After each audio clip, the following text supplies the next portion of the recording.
Primeira carta de Pedro, capítulo 3, versículos 13 e 14.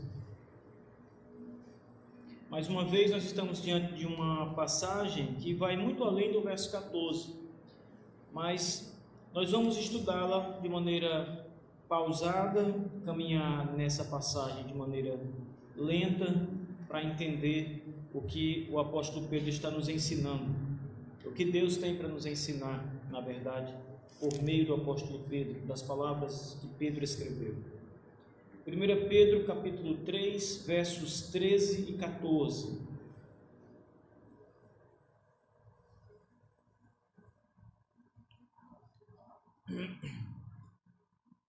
Diz assim: Ora, quem é que vos há de maltratar, se fordes zelosos do que é bom? Mas, ainda que venhais a sofrer por causa da justiça, bem-aventurados sois.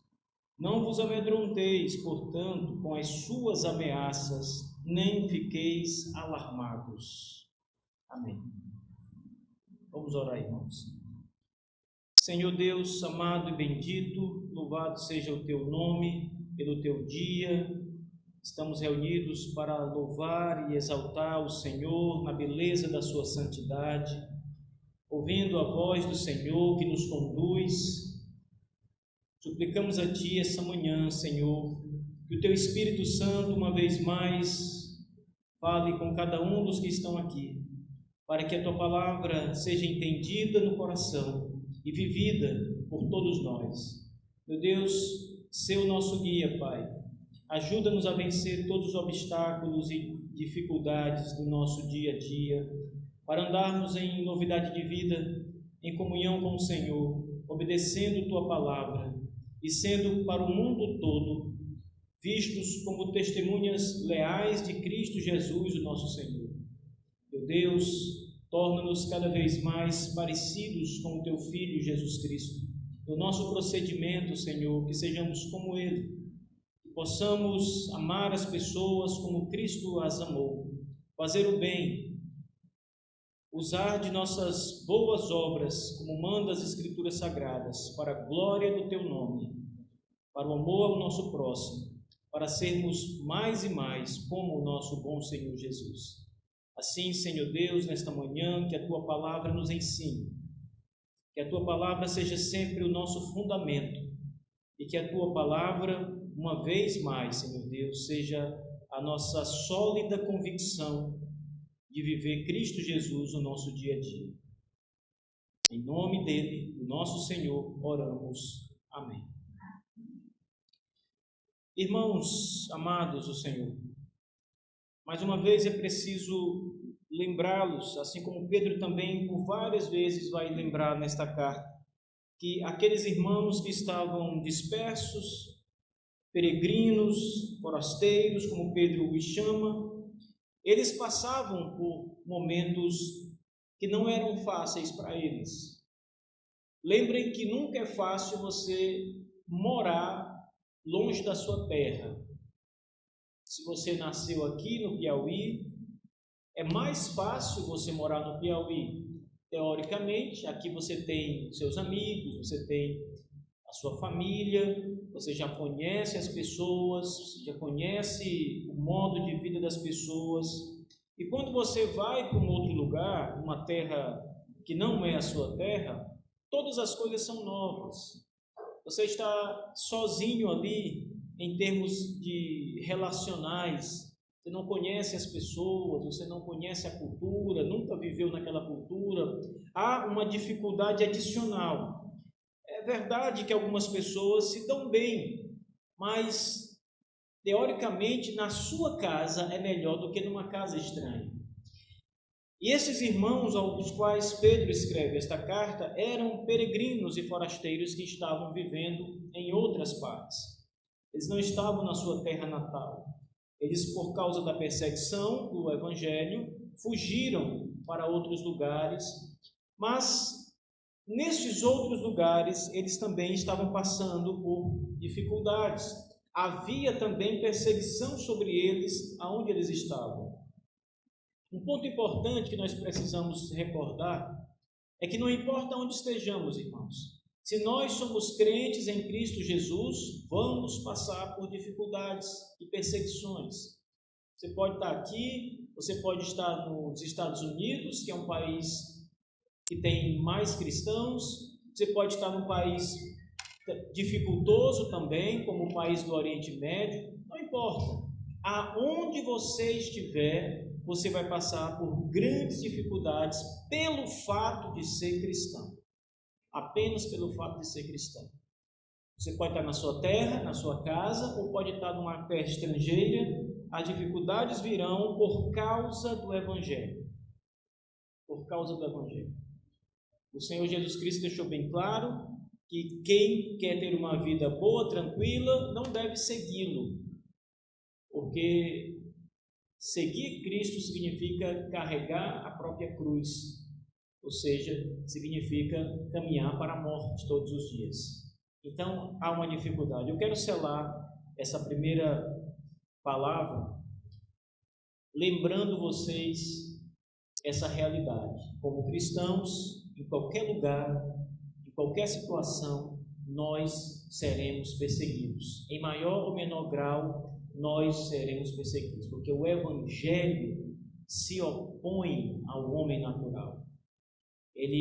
O homem natural, ele se levanta com rebeldia contra o Evangelho. Eles não aceitarão a nossa palavra, eles não aceitarão o nosso modo de vida, eles se levantarão contra nós, em qualquer lugar. Jesus diz que até os da própria família se levantarão contra nós, por causa do Evangelho. Então esse é um ponto pacífico. Porém, o que Pedro está dizendo a estes irmãos é que eles precisam ter duas coisas. Eles precisam ter coragem e precisam ter confiança. E nessa manhã é exatamente isso que eu quero tratar com vocês, baseados nos versículos 13 e 14 do capítulo 3 dessa carta. Coragem e confiança. Veja, Pedro começa dizendo que ele diz o seguinte: quem é que vos há de maltratar se fordes zelosos no que é bom? Geralmente as pessoas de fato não vão maltratar pessoas que fazem o bem. Todas as pessoas estão esperando que façam o bem a elas, que chegue alguém e lhes faça o bem. Qualquer pessoa espera isso, na verdade todas as pessoas desejam isso, que apareçam pessoas para lhe fazer bem. E o fazer bem, ele pode ser visto num cenário muito amplo, significam muitas coisas, mas olhando de uma maneira mais generalizada, todo o bem que pode ser feito a uma pessoa é desejado pela pessoa. Nós desejamos o bem, seja que tipo de bem for.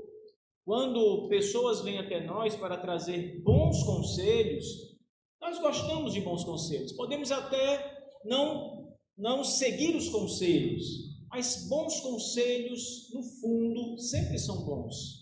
Nunca serão maus conselhos.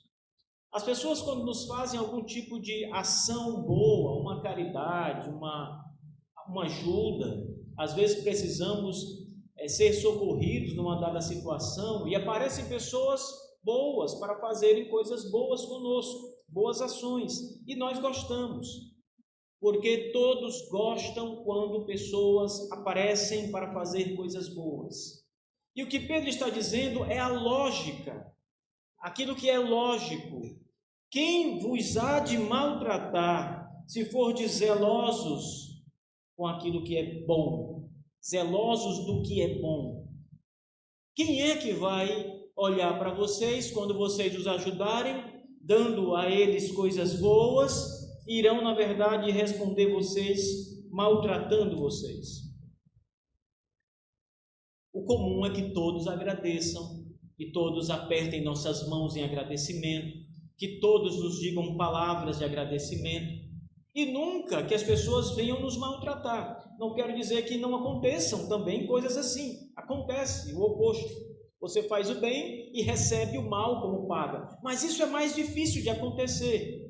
É o que Pedro está dizendo. Isso é mais difícil de acontecer. Geralmente as pessoas que fazem coisas boas serão recebidos pelas outras pessoas de forma boa. Você vai silenciar as pessoas com a sua bondade. E sabe, irmãos, o Evangelho de Jesus Cristo, ele é sinônimo de fazer o bem. O Evangelho do nosso Senhor significa, na prática, fazer o bem.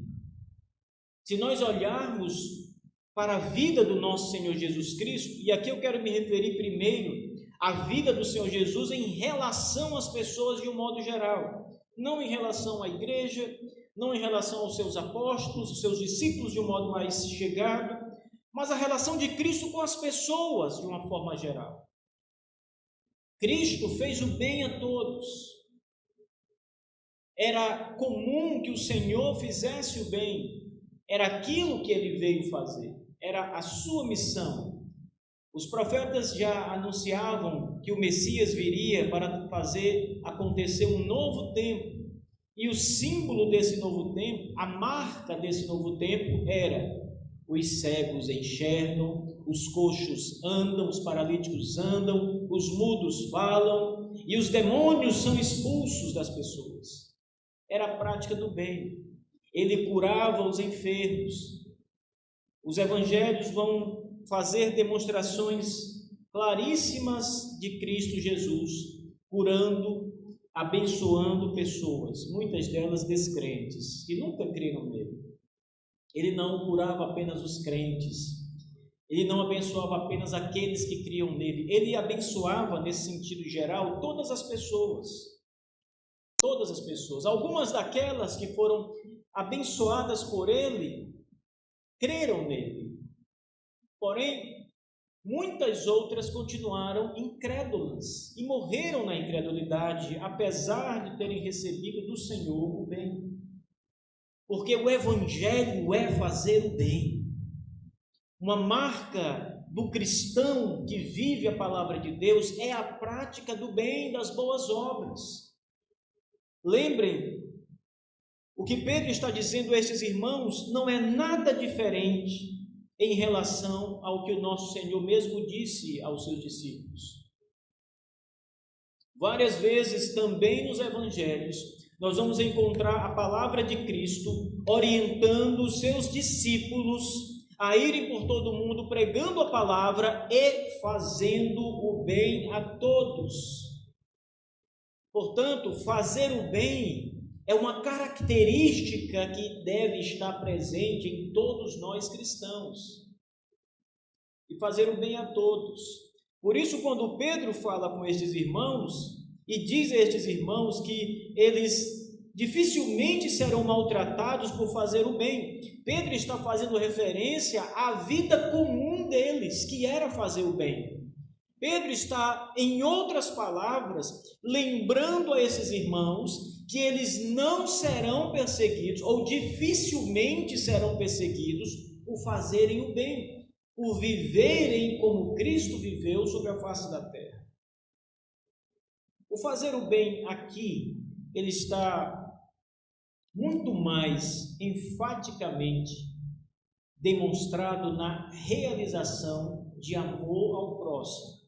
Não necessariamente em pregar a doutrina correta. Isso faz parte de fazer o bem, claro. Porque quando você se preocupa em falar a doutrina para as pessoas, você se preocupa com a alma delas. Você sabe que se não pregar a verdade, ainda que essa verdade seja ofensiva às pessoas, se você não pregar a verdade, o fim dessas pessoas será a condenação eterna. Porque elas nunca se arrependerão dos seus pecados e nunca crerão em Jesus Cristo se não ouvirem a pregação de Cristo. Então, ainda que essa pregação seja algo bom e necessário, você faz o bem quando prega o Evangelho, Pedro está falando aqui de uma outra característica do Evangelho, que são a prática das ações boas, as boas obras literalmente. E aqui eu quero falar da ajuda, da caridade, de você socorrer os doentes, de você ajudar os carentes, de você poder tirar um pouco daquilo que é seu para socorrer aqueles que precisam, como foi falado na oração do nosso diácono. Tirar aquilo que Deus te dá para repartir com os necessitados, com aqueles que naquele momento estão precisando de uma ajuda. Fazer o bem aqui está numa esfera muito próxima da nossa vida comum, cotidiana. Fazer o bem significa dar esmolas. Quando você ajuda pessoas que estão pedindo na rua, pessoas que estão ali jogadas na sarjeta, numa calçada, pessoas que estão mendigando, muitas delas com filhos, toda a família passando necessidade ali numa calçada coberta com papelão, uma barraca improvisada, pessoas que estão nos sinais e pedem socorro, ajuda, pessoas que estão na porta das igrejas e também pedem ajuda. Quando nós ajudamos essas pessoas, irmãos, nós estamos demonstrando na prática o que é o Evangelho. O que é que Cristo faria se Ele estivesse no nosso lugar. Ele estenderia as mãos para socorrer. Não importa se aquelas pessoas estão, de alguma forma, nos enganando. Se vão usar o dinheiro com drogas, se vão usar o dinheiro para fazer outra coisa diferente daquilo que é a necessidade básica do homem, que é cuidar de si, alimentar seus filhos, a ele mesmo. Não importa. O importante é o nosso coração diante de Deus e sabermos que aquilo que nós estamos tirando para ajudar tem a finalidade correta. Se será usado de modo incorreto, a responsabilidade aí não é mais nossa. Mas como cristãos, precisamos socorrer, estender a mão, ajudar. Nunca esconda sua mão de ajudar uma pessoa que te pede, a menos que você não tenha como fazer isso. Mas nunca faça, nunca esconda a mão. Nunca diga não tenho, quando você tem e pode ajudar, mesmo que seja pouco. Nunca esconda as moedas que você tem e poderia dar a alguém que está te pedindo na rua. É humilhante pedir, vocês sabem disso. Ninguém pede porque gosta de pedir. A maioria das pessoas, a grande maioria das pessoas pede porque precisa, porque está ali naquela situação de calamidade sem ter quem o socorra. Então, não esconda a sua mão quando alguém corre até você para pedir. Pedro está lembrando estes irmãos que o Evangelho é fazer boas obras. E está dizendo, se vocês praticam estas boas obras, quem é que vos há de maltratar? Vivendo o Evangelho de Cristo, quem é que vai fazer coisas más com vocês? Quem é que vai mandar prendê-los se vocês são praticantes do bem? Se vocês ajudam as pessoas, socorrem os carentes, os doentes, os desamparados, acolhem aqueles que precisam. Quem é que vai vos maltratar por causa disso? Quem é que vai contra vocês, se levantar contra vocês, se vocês forem zelosos em fazer o bem? A palavra zeloso, irmão, significa aqui, né, neste contexto, fazer o bem com intensidade. Preocupar-se em fazer o bem, ter zelo em praticar o Evangelho, em fazer as coisas boas. Às vezes as pessoas perguntam para nós, o que é o Evangelho na prática? Além da pregação, o que é o Evangelho fora da igreja, pastor Marcos? Como é que eu posso viver a verdade do Evangelho no meu trabalho, no meu dia a dia? Fazendo o bem, sendo zeloso em fazer o bem. O Evangelho não é só pregar a verdade.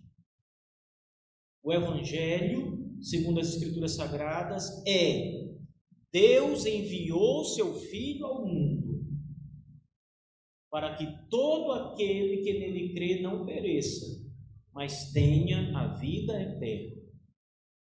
O Evangelho é uma ação de Deus, enviar o Filho ao mundo para morrer pelos nossos pecados. O Evangelho significa: Jesus Cristo se fez homem, veio ao mundo, veio a este mundo, foi pregado numa cruz maldita, para que o nosso pecado fosse pago por meio da sua morte, e a sua obediência perfeita fosse dada a nós. O Evangelho é isso. Quando nós pregamos, nós estamos dizendo às pessoas o que é o Evangelho e em quem elas devem crer, porque o Evangelho é a dádiva de Deus em Cristo Jesus. O Evangelho é coisa boa, é fazer o bem, é enviar Deus o seu Filho ao mundo. O Evangelho significa que Cristo morreu por nós que cremos. Nossos pecados estão perdoados por Cristo. O Evangelho significa fazer algo em favor de outros. É o que Cristo fez por nós. Por isso o Evangelho é a boa nova, a boa notícia. E a boa notícia é essa: Ele veio morrer a nossa morte. Isso significa que Ele fez algo por nós. Vocês percebem como o Evangelho é prático, irmãos, até em Cristo Jesus? Na verdade, principalmente em Cristo Jesus, o Evangelho é prático, é ação, é vida. Não é só uma história. O Evangelho não é algo abstrato. Não é apenas pregação abstrata. O Evangelho é vida prática. Nós refletimos o Evangelho quando vivemos o Evangelho. E a vida prática do Evangelho significa viver como Cristo viveu. Claro que nós não podemos morrer para salvar pessoas, mas nós podemos, à semelhança de Cristo, ajudar pessoas. E somos chamados pelo Evangelho a fazer isso. Por isso Pedro diz: quem vai maltratar vocês se vocês fizerem o bem, sendo zelosos em fazer o bem? A resposta geralmente vai ser positiva, irmãos, até dos inimigos. Às vezes a resposta não nos é dada imediatamente. Às vezes a resposta positiva do Evangelho por parte daqueles que perseguem a igreja não vem no mesmo dia que você faz o bem. Ou seja, mesmo fazendo o bem, os inimigos do Evangelho inicialmente poderão se levantar contra você. Ou seja, a resposta de muita gente quando você faz o bem pode ser o mal. Para isso, Jesus Cristo também disse: orai pelos que vos perseguem. Foi a palavra do nosso Senhor Jesus. E o apóstolo Pedro diz aos irmãos: mas, ainda que venham a sofrer por causa da justiça, bem-aventurados sois. Veja só, irmãos. Pedro está dizendo o seguinte: como cristãos, é comum que vocês façam o bem, sejam zelosos em fazer o bem, e ninguém vai maltratar vocês se vocês fizerem o bem. Mas, se alguém vos maltratar mesmo assim, é o que o verso 14 está dizendo. Mas, essa palavra inicial, mas, é uma conjunção adversativa, contrária. Ele está dizendo: olha, vocês vão receber o bem quando fizerem o bem, mas caso isso não aconteça, ou seja, mas ainda que venham a sofrer por causa da justiça, como devemos reagir? Como devemos reagir quando, mesmo fazendo o bem para as pessoas, ou seja, mesmo vivendo o Evangelho na prática, recebermos o mal como paga? Como devemos reagir?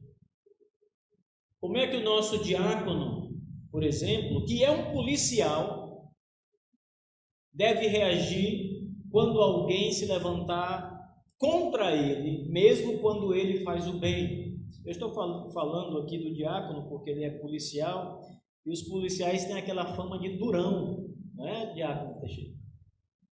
Durão. Nosso irmão Fábio ali, ele treina jiu-jitsu, então também é um guerreiro, né? Ninguém brinca muito aí com essas pessoas que usam kimono, né? Ou então que usam a farda policial. Mas como um cristão deve reagir quando ele for, mesmo recebendo o bem, for maltratado? Como é que um lutador de jiu-jitsu cristão deve reagir quando, sendo mais forte do que o seu adversário e fazendo o bem para o seu adversário, ele recebe o mal como paga? Ou um policial durão? Qual é a resposta do Evangelho, irmãos? Como o nosso Senhor Jesus Cristo respondeu quando foi ameaçado e perseguido de fato? Quando todo o sofrimento foi infringido ao nosso Senhor Jesus, lançado sobre ele, como ele reagiu? O lutador de jiu-jitsu pode reagir muito facilmente, imobilizando seu adversário, colocando ele para dormir. O policial também pode reagir de uma forma rápida. Cristo também poderia ter reagido assim. Ele disse aos seus opositores: poder nenhum teriam sobre mim se do alto não lhes fosse dado. E, se eu quisesse, eu poderia agora mesmo chamar uma legião dos meus anjos para vir aqui me socorrer. Mas eu não vou fazer isso. Cristo estava sendo preso, maltratado, sem culpa, por ter feito, na verdade, o bem a todos. Mas como ele reagiu? Pagou o mal pelo mal? A injúria pela injúria? Não, irmãos. Ele pagou o mal com o bem. A Bíblia diz que o nosso Senhor nem mesmo abriu a boca. Nem palavras ofensivas saíram da sua boca. Ele suportou a humilhação e a indignação e o sofrimento calado, em silêncio. E Pedro está dizendo: ainda que a resposta ao bem que vocês fazem seja a perseguição, o sofrimento, ou seja, ainda que vocês sofram pelo fato de pregarem o Evangelho, de viverem o Evangelho, ainda que vocês sofram por ajudar as pessoas, como Cristo ajudou as pessoas, vocês são bem-aventurados por isso. Lembrem sempre, Pedro está dizendo, mesmo no meio do sofrimento injusto, vocês são felizes por isso.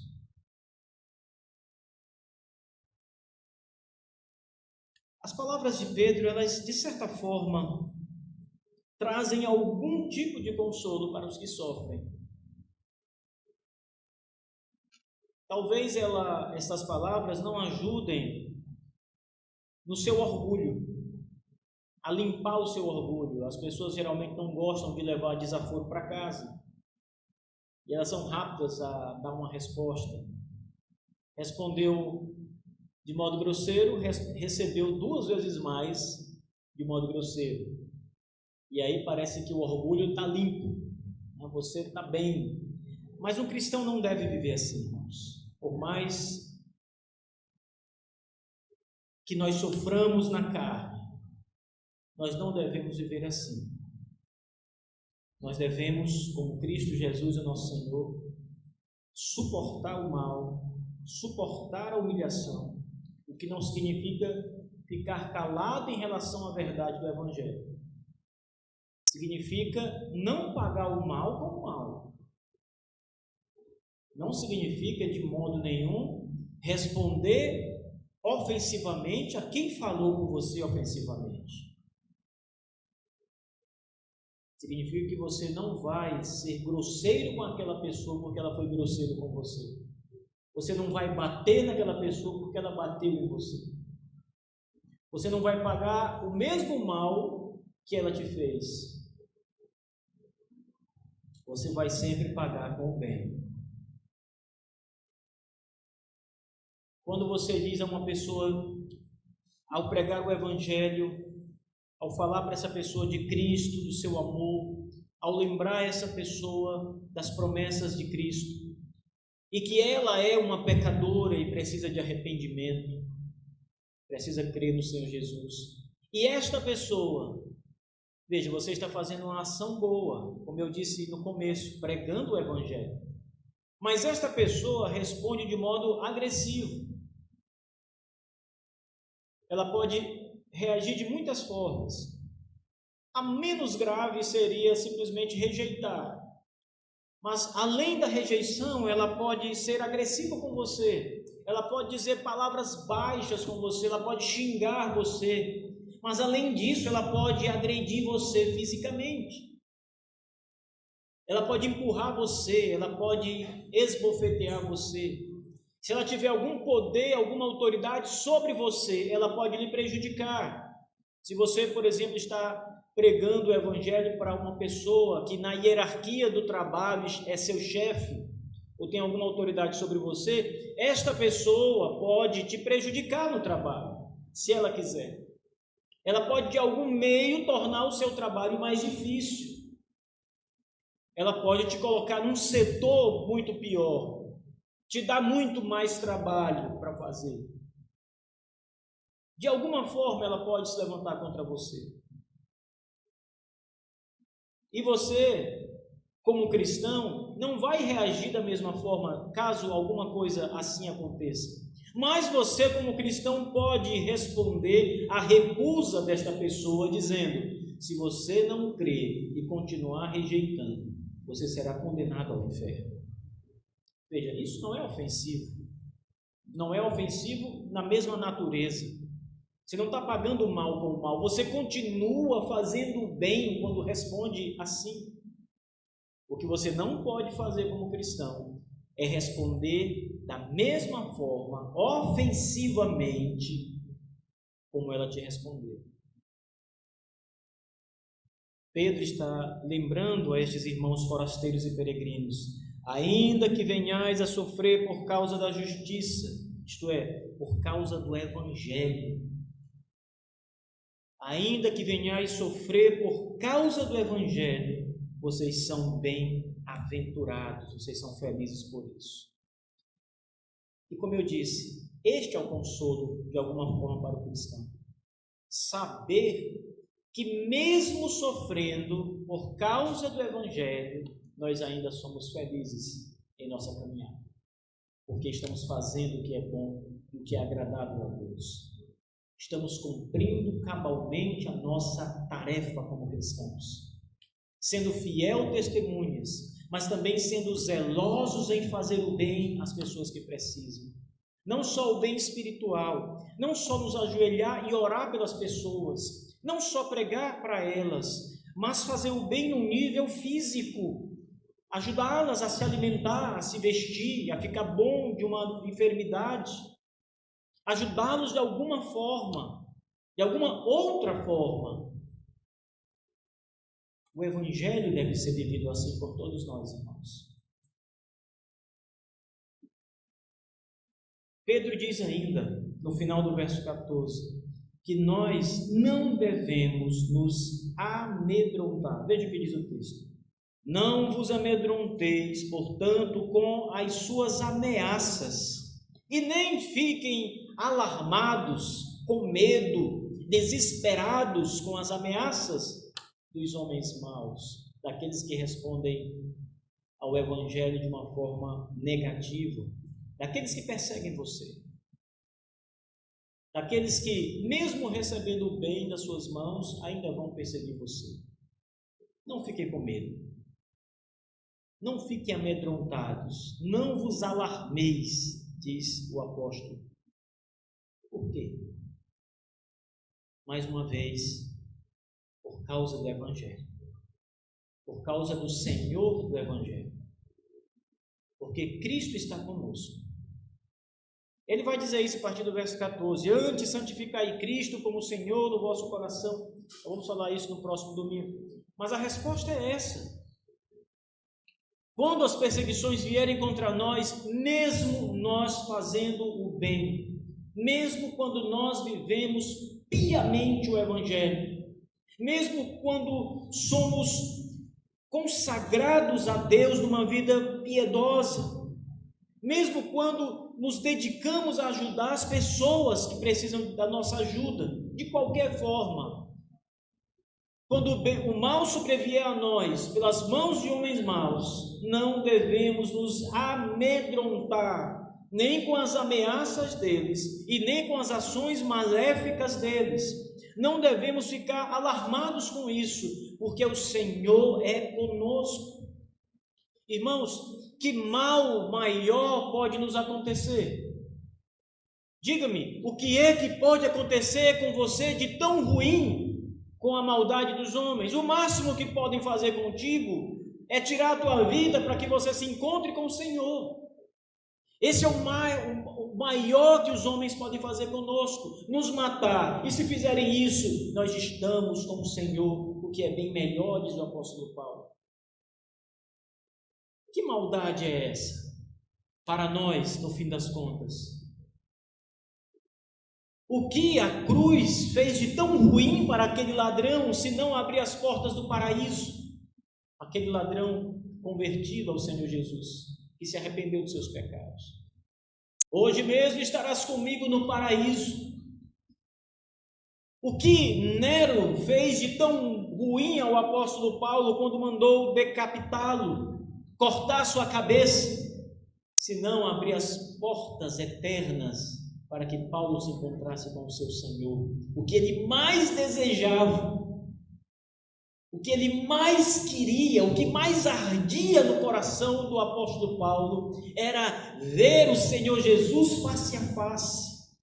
Ele diz nas suas cartas: irmãos, como eu desejo estar com Cristo logo, o que é bem melhor, mas eu sei que tem um trabalho a fazer aqui ainda.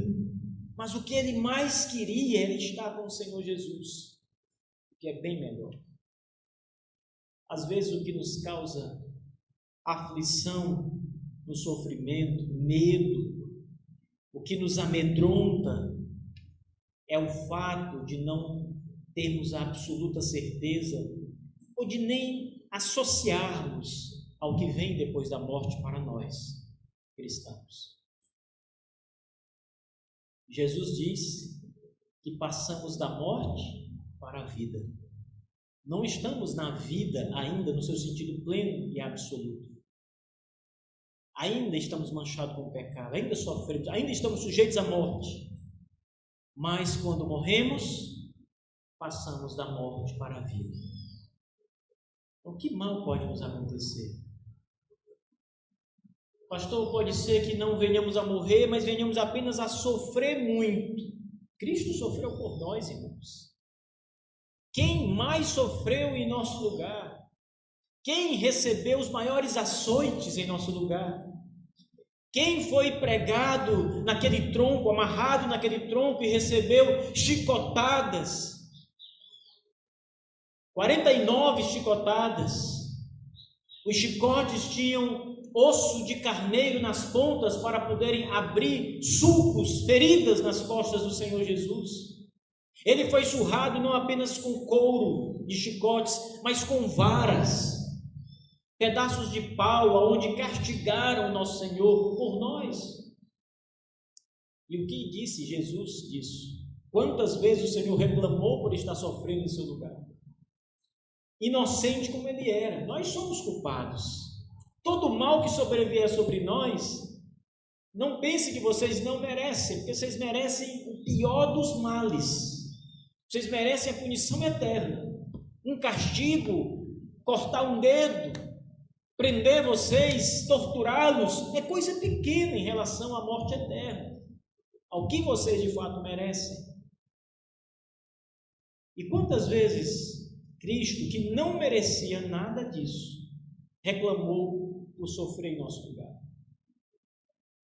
Depois que fizeram tudo isso com o Senhor, o humilharam publicamente, com a coroa de espinhos na sua cabeça, com as vestes, um manto, humilhando o Senhor, que se dizia na boca das pessoas o rei dos judeus, e foram ali e fizeram com que ele subisse, atravessasse as ruas de Jerusalém, subisse todo o monte do Gólgota, carregando a própria cruz, com uma coroa de espinhos na cabeça e um manto de rei, apenas para humilhá-lo publicamente. Enquanto ele fazia todo esse trajeto, ele foi cuspido, as pessoas xingaram, as pessoas zombaram do nosso Senhor, jogaram pedras em Cristo, e ele fez tudo isso sem merecer, calado por nós. Mas não termina aí. Quando ele chega no cume da caveira do Monte Gólgota, tem uma cruz esperando por ele. E ali, as suas mãos e os seus pés são pregados no madeiro. E ele morre naquela cruz por nós, sem abrir a boca e sem reclamar. Ele, que era o único que podia reclamar, porque estava sofrendo injustamente e não tinha pecado, ele não reclamou. Porque nós, que somos seus discípulos, que nos dispusemos a carregar também uma cruz, vamos agora reclamar quando formos perseguidos, maltratados? Mesmo que isso dificilmente aconteça, Pedro está dizendo. Geralmente vão fazer o bem a vocês, porque vocês vão fazer o bem a outros. Geralmente as pessoas vão agradecer a vocês, mas se não agradecerem e vocês forem perseguidos, alegrai-vos com isso também. É o que Pedro diz, porque vocês têm Cristo, que fez tudo por vocês e conquistou a vida eterna para vocês. Ele pagou o preço dos seus pecados.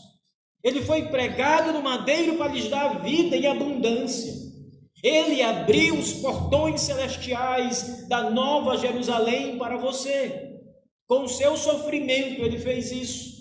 Com a sua morte no madeiro, o Senhor conquistou para o seu povo as mansões celestes. E nós não suportaríamos, por causa do Evangelho, por causa do nosso Senhor Jesus, por amor às pessoas, sofrer pelo seu nome? Irmãos, há exemplo disso na história da igreja. Há exemplo longe e há exemplo perto, de pessoas que se dispuseram, quando o sofrimento lhes foi imputado por homens maus, a sofrer pelo Evangelho.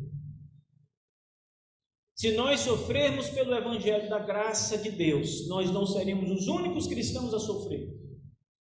Homens em todas as épocas sofreram por causa do Evangelho do nosso Senhor. Arderam em fogueiras, foram queimados vivos, jogados aos leões, mergulhados em caldeiras de óleo fervente por causa do Evangelho de Cristo. Os autores antigos escrevem e dizem que os cristãos eram colocados como espetáculo para os povos, a morte dos cristãos. E para eles não sofrerem, bastava que eles negassem a Cristo. Nós temos os relatos da morte de Policarpo, de Esmirna. Temos o relato das mortes de outros homens de Deus do segundo século, homens que tiveram diante dos seus algozes, dos seus acusadores, e em nenhum momento esses homens se levantaram contra as autoridades. Sempre deram o bom testemunho de Cristo. Quando disseram a Policarpo, um velho de 86 anos de idade, estava prestes a ser queimado na fogueira, os seus algozes disseram: Policarpo, tem pena de ti mesmo, Basta que tu negue Jesus para que tu seja desatado desta fogueira e desça e viva os teus últimos dias como tu queres. Negue a Cristo, senão será queimado vivo. E primeiro ele foi ameaçado com os leões, ser jogado para ser devorado pelos leões, e ele não temeu. E então os seus algozes disseram: se os dentes das feras não te causam temor, talvez a fogueira. E aí amarraram ele numa fogueira para ser queimado vivo. Mas antes de queimá-lo, disseram a ele: negue a Cristo e sairá daí agora. E a resposta dele foi: eu sirvo ao Senhor há tantos anos e Ele nunca me abandonou, e eu não o abandonarei agora. E foi morto, queimado. Testemunhos cristãos dizem que muitos cristãos que eram queimados morriam cantando louvores a Jesus Cristo e não negavam a sua fé. Sofrimento, irmãos, faz parte da nossa vida. Estejam prontos, preparados, porque ele pode vir a qualquer momento sobre nós. Sofrimento por causa do Evangelho. Não é o sofrimento comum da vida. Não é o sofrimento de uma doença, de um desemprego. É o sofrimento por causa do Evangelho. É você perder o emprego por causa do Evangelho. Aí é um sofrimento que vem em decorrência da sua fé. Esteja pronto, preparado para dar o testemunho zeloso de um bom cristão, fazendo bem a todos, vivendo confiantemente no Evangelho, vivendo corajosamente o Evangelho. Assim Cristo viveu. Assim nosso Senhor Jesus caminhou para a cruz, para morrer por nós. Ninguém tem maior amor do que esse. Ninguém, nenhum de nós pode fazer mais do que o nosso Senhor nesta vida. Nenhum de nós. Todos somos culpados. Cristo não tinha culpa nenhuma. Que nosso Deus, na sua bondade e misericórdia, irmãos, nos abençoe e nos ajude a viver esta vida cristã piedosa e prática de boas obras para todos os homens. Amém.